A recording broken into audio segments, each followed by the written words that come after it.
우리가 당연하다고 생각한 것이요, 곰곰이 생각해보면 당연한 것이 아니라 은혜라는 생각을 해보게 되어집니다. 우리가 하루하루를 살아가는 것, 또 주의 몸된 교회를 섬길 수가 있는 것, 또 사랑하는 가족들이 있는 것, 다 가만히 보면 은혜인 것을 우리가 알게 되어지죠. 사도 바울은 이렇게 얘기합니다. 고린도전서 15장 10절에 그러나 내가 나된 것은 하나님의 은혜로 된 것이니 내게 주신 그의 은혜가 헛되지 아니하여 내가 모든 사도보다 더 많이 수고하였으나 내가 한 것이 아니요 오직 나와 함께 하신 하나님의 은혜로라. 사도 바울은 나의 나된 것이 하나님의 은혜라고 그렇게 이야기를 합니다. 사도 바울에게는 큰 은혜 두 가지가 있었어요. 원래 사도 바울은 유대인으로 예수 믿는 사람들을 핍박하러 다녔던 사람이었거든요. 그래서 늘 예수 믿는 사람들을 잡아서 핍박하고, 우리가 잘 아는 것처럼 스데반 집사님의 순교의 현장의 1등 공신이 바로 바울이었었습니다. 그런데 그를 예수님께서 찾아가셨어요. 다메섹 도상에서 예수님께서 찾아가셔서 일방적으로 그를 선택하시고 부르셔서 그를 하나님의 자녀 삼으셨어요. 하나님의 백성 삼으신 거예요. 뿐만 아니라 더 나아가서 어떻게 하셨죠? 그를 그리스도의 일꾼으로 그렇게 세우시죠. 이방인의 사도로 복음을 전하는 하나님의 사명으로, 하나님 나라의 하나님의 동역자로 그렇게 세우셨던 거예요. 마땅히 그 죄를 보면 능지처참을 당해도 부족할 정도로 죄악이 가득했던 사람이죠. 그래서 사도 바울은 우리가 잘 아는 것처럼 디모데전서 1장 15절에 자신을 표현할 때 죄인 중에 괴수였다고 자신을 표현합니다. 그런데 죄인 중에 괴수였던 자신을 하나님께서 은혜를 주셔서 하나님의 자녀가 되고 하나님의 동역자가 되는 축복을 주셨다라고 이야기하고 있죠. 그런데 그 은혜가 바울만의 은혜가 아니라 우리의 은혜이기도 합니다. 우리가 구원받을 수 있는 대단한 능력이 있어서가 아니라 한없이 연약하고 부족한 우리의 인생이지만 하나님께서 우리에게 찾아오셔서 하나님께서 우리를 자녀 삼아 주셨어요. 뿐만 아니라 우리를 부르셔서 하나님의 일꾼 되게 하셨고 주님의 몸된 교회를 섬기게 하셨죠. 바울에게 있었던 은혜가 동일하게 우리에게 있는 은혜이기도 합니다. 그래서 오늘 본문 1절을 보면 바울이 이렇게 얘기합니다. 우리가 하나님과 함께 일하는 자다, 그렇게 표현하고 있어요. 놀라운 일 아닌가요? 위대하신 그 하나님과 우리가 함께 일해요. 여러분, 하나님이요, 우리가 없으면 일하시지 못하시는 하나님이실까요? 아니에요. 하나님은 전능하신 분이세요. 능치 못한 일이 없으신 분이세요. 그런데 연약한 우리를 부르셔서 하나님께서 함께 일하기를 원하세요. 왜 그러실까요? 우리를 사랑하시기 때문이에요. 사랑하면요, 같이 하고 같이 일하고 싶습니다. 그리고 그 영광의 자리에 같이 있고 싶은 거예요. 하나님도 마찬가지셨어요. 우리를 사랑하셔서 우리를 구원하셨고 또 우리에게 하나님의 동역자 되게 하셨어요. 그리고 하나님 나라의 영광의 보좌에 우리를 함께 앉게 하기를 원하셨어요. 그렇죠? 놀라운 은혜이죠. 그리고 그렇게 은혜로 구원받은 우리의 삶이요, 하나님의 일을 감당할 수 있는 힘도요, 사실은 하나님의 은혜에서 나와요. 오늘 우리가 고린도후서 6장을 보았는데 고린도후서 5장 14절 15절을 보면 사도 바울은 이렇게 기록합니다. 그리스도의 사랑이 우리를 강권하시는도다. 우리가 생각하건대 한 사람이 모든 사람을 대신하여 죽었은즉 모든 사람이 죽은 것이라. 그가 모든 사람을 대신하여 죽으심은 살아있는 자들로 하여금 다시는 그들 자신을 위하여 살지 않고 오직 그들을 대신하여 죽었다가 다시 살아나신 이를 위하여 살게 하려 함이라. 우리가 예수 믿고 믿음으로 살아갈 때, 주의 일을 할 때 핍박이 있고 고난이 있고 어려움이 있지만 사도 바울이 그 어려움을 이겨낼 수 있었던 비결이 있습니다. 그것이 무엇인가 하면 그리스도의 사랑이 우리를 강권하시는도다. 강권하신다라는 말은 내 옆에서 아주 큰 영향력을 미친다라는 말이거든요. 하나님의 은혜와 사랑이 사도 바울을 꼭 붙들고 있으니까 바울이 어떤 어려움 속에서도 어떤 고난 속에서도 흔들리지 않고 사명을 감당할 수가 있었던 것이죠. 사실 우리 그리스도인의 삶은요, 시작도 은혜이고요, 살아가는 삶의 여정도 은혜이고요, 그 결론도 은혜입니다. 은혜로 시작해서 은혜로 마치는 것이 우리의 인생이에요. 그렇죠? 오늘 사도 바울은요, 이렇게 얘기합니다. 그런데 우리가 정말 주의해야 할 것이 있는데 그 은혜를 헛되이 받지 말라, 그렇게 우리에게 권면을 해주고 있죠. 헛되이 받지 말라라는 말이 무슨 의미일까요? 은혜가 잘못되었다라는 말일까요? 그 말이 아닙니다. 헛되이 은혜를 받지 말라라는 말은 은혜에 합당한 삶을 살아라 라는 말이에요. 우리에게 대단한 은혜, 위대한 은혜, 값비싼 은혜를 주셨는데 수많은 사람들이 그 은혜를 값싸게 여기고 그렇게 믿음 생활을 하더라는 거예요. 특별히 오늘 고린도 교회가 그런 교회였었습니다. 사도 바울이 고린도전서 후서를 고린도 교회에 보내는데 고린도 교회에 문제가 일어났어요. 그들이 은혜로 예수를 믿기 시작했는데 그럼에도 불구하고 분쟁이 일어나고 다툼이 일어나고 분파가 일어나기 시작하고, 예수 믿는다고 하지만 우상을 섬기는 일이 있기도 하고, 예수 믿는다고 하지만 음행을 행하고 세상을 쫓아가는 수많은 사람들이, 사도 바울이 그들을 보면서 가슴이 아팠어요. 그러면서 제발 부탁하는데 너희가 은혜를 헛되이 받지 말아라, 그렇게 부탁하고 있는 말씀이 오늘 본문의 말씀이죠. 오늘날도 마찬가지입니다. 수많은 사람들이 예수를 믿는다고 하지만, 그 은혜를 받아서 천국 간다고 하지만 얼마나 많은 사람들이 은혜를 헛되이 받는지 모릅니다. 마치 예수 믿는 것을, 구원받은 것을 마치 어떤 자격증 따는 거로 생각을 해요. 그래서 내가 예수 믿었으니까 구원의 자격증을 받았다라고 생각을 합니다. 그러니까 이제는 내 마음대로, 내 뜻대로, 마음대로 살아도 어차피 나는 천국 가는 인생이니까 괜찮다라고 생각을 해요. 은혜를 아주 값싸게 여기죠. 우리가 받은 은혜는 그런 은혜가 아닙니다. 여러분, 은혜는요, 값싼 은혜가 아니에요. 값비싼 은혜예요. 우리 입장에서는 아무 조건 없이 믿기만 하면 구원을 주시는 놀라운 능력이지만, 하나님의 입장에서는 어떤 은혜인가요? 당신의 아들 독생자 예수 그리스도를 십자가에 죽기까지 하는, 하나님의 가장 가치 있는 존귀한 그분을 십자가에 죽기까지 값비싼 대가를 지불하여서 얻은 은혜가요, 이 은혜예요. 이 은혜를 아는 사람은요, 결코 이 은혜에 값싸게 행동할 수가 없는 것이죠. 은혜를 헛되이 받지 말아야 합니다. 은혜 받은 합당한 삶이 우리의 삶 속에 있어야 되는 것이죠.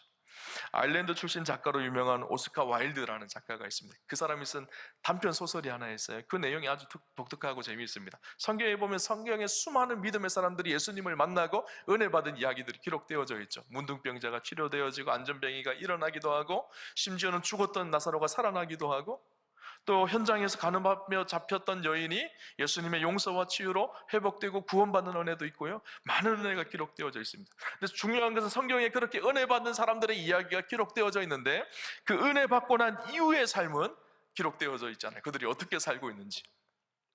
그래서 이분이요, 추리를 해가지고 소설을 썼어요. 단편. 은혜 받고 난 이후의 삶이 이들이 어떻게 살까. 재미있는 몇 가지 이야기가 있습니다. 어떤 사람은 그 은혜에 합당한 삶을 살지만 어떤 사람은 그렇게 살지를 못하는 거예요. 예수님이 어떤 곳으로 지나가다가 알코올 중독자를 만났습니다. 가만히 보니까 많이 본 사람이에요. 그래서 예수님께서 물었습니다. 내가 당신을 어디서 많이 본 것 같소? 그렇게 물으니까 그 사람이 이렇게 얘기합니다. 나는 본래 절름발이었는데 예수님께서 고쳐주셔서 제가 이렇게 멀쩡하게 걷게 되었습니다. 절름발이었을 때에는 이렇게 저렇게 구걸하며 얻어먹고 살았는데 건강해지고 나니까 아무도 저를 도와주지 않더군요. 그리고 할 일도 없어요. 그래서 누가 나를 환영해 주지도 않고 이럭저럭 하다 보니까 타락하고 타락해서 결국은 알코올 중독자가 되었습니다. 그렇게 이야기하더라는 거예요. 또 한 사람을 만났습니다. 이 사람은 창녀였습니다.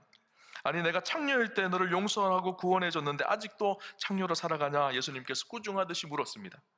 그러자 그 여인이 이렇게 대답합니다. 물론이지요. 내가 예수님으로부터 구원받고 새 사람이 되어서 하나님의 딸이 되고 감사해서 창녀 생활을 청산했습니다. 그런데 아무도 거들떠보는 사람이 없이, 올 때 갈 데 없이 늘 외롭게 지내다가 다시 옛날 직업이 생각나서 다시 몸을 파는 일로 돌아갔습니다. 이렇게 얘기를 했다라는 거예요. 또 한 곳에 갔습니다. 예수님께서 싸움질하는 깡패를 만났습니다. 가만히 보니까 많이 본 얼굴인 거예요.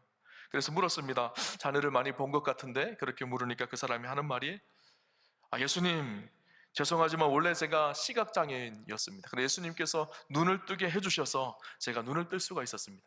그런데 문제는 눈을 뜨고 보니까 세상이 더럽고 치사하고 모순되고 부정부패가 가득가득 보입니다. 그래서 제가 화가 나서 사람들을 때리기 시작해서 이렇게 깡패가 되었습니다.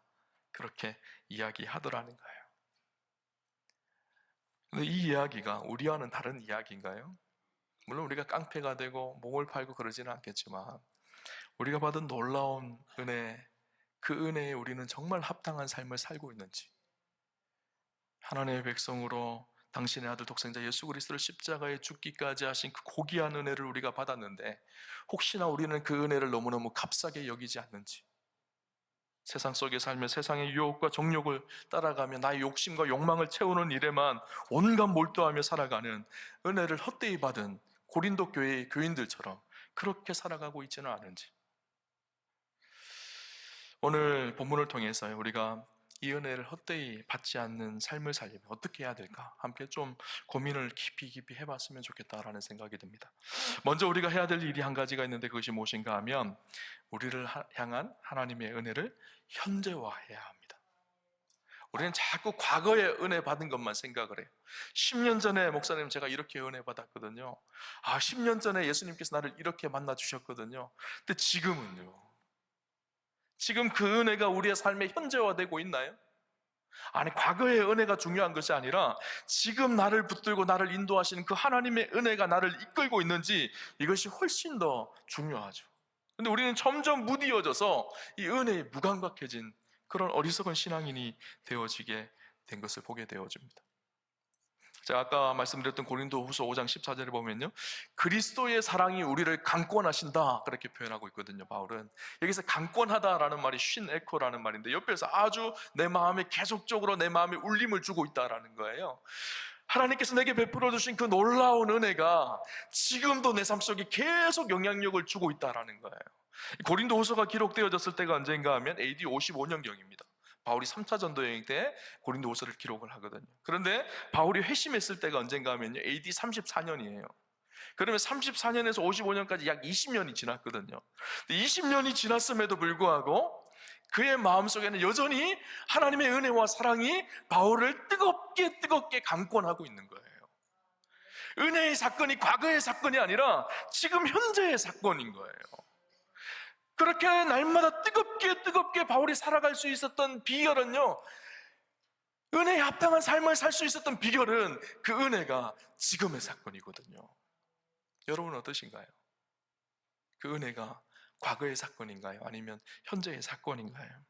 예수님께서 요한계시록을 보면 에베소 교회를 아주 무섭게 책망합니다. 여러분, 에베소 교회가 대단했던 교회거든요. 바울이 3차 전도여행 때 3년이나 머물면서 그곳에서 복음을 전하여서 에베소 교회가 세워졌고, 에베소 지역 전체가 바울로 인해서 바뀌어진 그런 놀라운 교회였었어요. 진리를 지키고 사단의 무리를 이겨내고 진리 가운데 굳건하게 섰던 교회가 바로 에베소 교회입니다. 근데 그런 에베소 교회가 무서운 책망거리가 한 가지가 있었어요. 그것이 무엇인가 하면 첫사랑을 잃어버렸다라는 거예요. 처음 주님 사랑했던 그 마음, 처음 주셨던 그 은혜의 마음을 잃어버렸다는 것입니다. 그것이 무서운 책망이 되어졌어요. 오늘 성경을 봅시다. 2절에 보면요, 바울이 이렇게 얘기합니다. 우리 2절을 한번 같이 보도록 하겠습니다. 같이 한번 읽겠습니다. 이르시되 내가 은혜 베풀 때에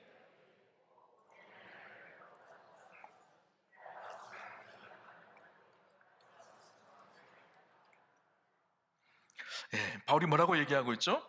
보라, 지금은 은혜 받을 만한 때요, 지금은 구원의 날이로다. 바울이 무엇을 강조하고 있죠? 지금을 강조하고 있어요. 지금이 은혜 받을 만한 때라는 거예요. 지금이 구원의 날이라는 거예요. 여러분, 끊임없이 우리가 해야 될 일이 무엇인가 하면요, 은혜를 현재화하시기를 합니다. 오늘 나를 인도하시고 이끄시고 함께 하시는 그 하나님의 은혜가 내 삶을 뜨겁게 감격하게 해야 되는 거예요. 여러분, 오프라 윈프리를 잘 아실 거예요. 미국의 토크쇼의 여왕이라고 불렸던 여인이죠. 미국을 움직이는 여성 1위에 뽑힌 인물이기도 합니다. 근데 이 오프라 윈프리 인생이 굉장히 불행한 인생이었었어요. 어렸을 때 태어나자마자 힘들고 고통스러운 삶을 삽니다. 못생기고 흑인으로 살았고, 태어나 9살부터 5년간 친척들에게 성폭행을 당합니다. 흑인이었기 때문에 인종차별을 수없이 받았고, 외할머니의 손에서 자라게 되어지는데 외할머니가 그렇게 때렸대요. 그래서 그의 마음속에 소원이 한 가지가 있었는데, 백인이 되는 것이 소원이었다고 합니다. 백인이 되면 안 맞을 것 같아서 그랬다고 합니다.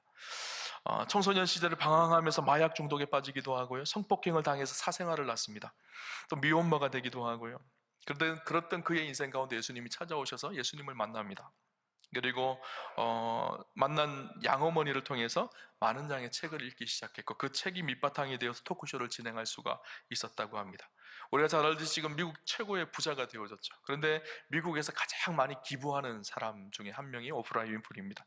보니까요, 남아프리카 공화국에 국립학교를 세우기 위해 4천억 원을 기부해서 152명의 학생들을 무상으로 교육시켰고, 차가 필요한 사람들, 돈이 없어서 차를 못 사는 사람들, 그런 사람들을 자기 토크쇼에 다 불러 모았습니다. 그리고 차키를 하나씩 다 나눠줬어요. 자기 재산으로 3천만 원 이상의 차량을 한 대씩 다 구입을 해준 것이죠. 또 도서관과 교육기관을 짓기 위해서 540억 원을 기부했습니다. 미국 연예인 중에 최고의 기부자가 되어졌죠. 뿐만 아니라 우리가 잘 아는 것은 타임즈의 20세기 가장 영향력 있는 인물 100인 중에 3년 연속이나 100인 중에 한 명으로 그렇게 되어진 사람입니다. 근데 제가 오프라 윈프리 이런 일들을 자랑하기보다 제가 오늘 나누고 싶은 한 가지는 무엇인가 하면, 그가 변화되어지고 나서 매일매일 한 것이 있다고 합니다. 무엇인가 하면 감사 일기를 썼다고 해요. 하루하루 그날 나에게 주신 은혜가 무엇인지를 감사하며 감사를 기록했다라는 거예요. 감사 일기 내용을 보면 이렇습니다. 아주 그냥 평범한 거예요. 오늘도 거뜬하게 잠자리에서 일어날 수 있어서 감사합니다. 유난히 눈부시고 파란 하늘을 보게 해주셔서 감사합니다. 점심때 맛있는 스파게티를 먹게 해주셔서 감사합니다. 얄미운 짓을 한 동료에게 화내지 않았던 것에 감사합니다. 좋은 책을 읽었는데 그 책을 써준 작가에게 감사합니다. 우리가 일상 속에 늘 있는 그런 감사예요. 그런 감사를 날마다 기록했다라는 거예요. 이런 감사를 기록한다라는 것은 무슨 의미일까요? 그날 주신 은혜를 지금 생생하게 기억하고 생생하게 현재화한다라는 것이거든요. 여러분, 오늘 하루를 살아갈 때 하나님이 우리에게 주신 은혜와 기쁨의 일들을 감사하며 기록해 보십시오. 오늘 나와 함께 하시는 그 하나님의 은혜를요, 충만하게 누리게 되어질 것입니다. 또 한 가지, 그 은혜를 헛되이 받지 않는다는 의미가 무엇인가 하면요, 그 은혜에 합당한 헌신과 순종이 있어야 하는 것을 의미합니다. 오늘 본문 4절 5절을 보면 2절 3절을 1절 2절을 저희가 읽었는데 3절 4절 5절을 보면 이렇게 기록합니다. 오직 모든 일에 하나님의 일꾼으로 자천하여 많이 견디는 것과 환난과 궁핍과 고난과 매맞음과 갇힘과 난동과 수고로움과 자지 못함과 먹지 못함 가운데서도, 바울이 자신의 이야기를 쭉 하면서 뭐라고 얘기하는가 하면 하나님의 일꾼으로 자천하였다, 그렇게 이야기합니다. 자천이라는 말이 무슨 말인가 하면 자기를 추천하였다라는 거예요. 우리가 보통 추천할 때 어떤 곳에 추천하죠? 좋은 곳에 추천하잖아요. 좋은 대학 가기 위해서 추천하고요, 좋은 직장 가기 위해서 추천합니다. 저도 목사이다 보니까 추천서를 자주 써요. 그런데 대부분요, 더 좋은 곳으로 가기 위해서 추천을 씁니다. 추천서를 쓰죠. 근데 오늘 바울이 뭐라고 했죠? 자기를 위해서 추천서를 쓰는데, 하나님의 일꾼으로 자기를 위해 추천서를 쓰는데 어떤 곳에 추천서를 쓰는가 하면 환난과 궁핍과 고난과 매맞음과 갇힘과 난동과 수고로움과 자지 못함과 먹지 못함 가운데, 주를 위해서 고난받는 일에 자기를 스스로 추천하여서 그곳에 머물고 있다라는 거예요. 하나님의 놀라운 은혜를 받았기에 이 은혜에 합당한 삶을 살기 위해서 기꺼이 주를 위해서 내 삶을 헌신하고 수고하고 내 삶을 드리는 일을 주저하지 않고 그곳에 달려가고 있는 바울의 모습을 보게 되어지죠. 은혜에 합당한 삶을 산다는 것이 그것입니다. 이제는 내 인생을 나를 위해 사는 것이 아니라 나를 위해 십자가에 죽으신 주를 위해 살아가는 것. 그것이 은혜를 받은 사람의 삶의 모습이죠. 우리가 받은 은혜가 어떤 은혜인가요? 나를 위해서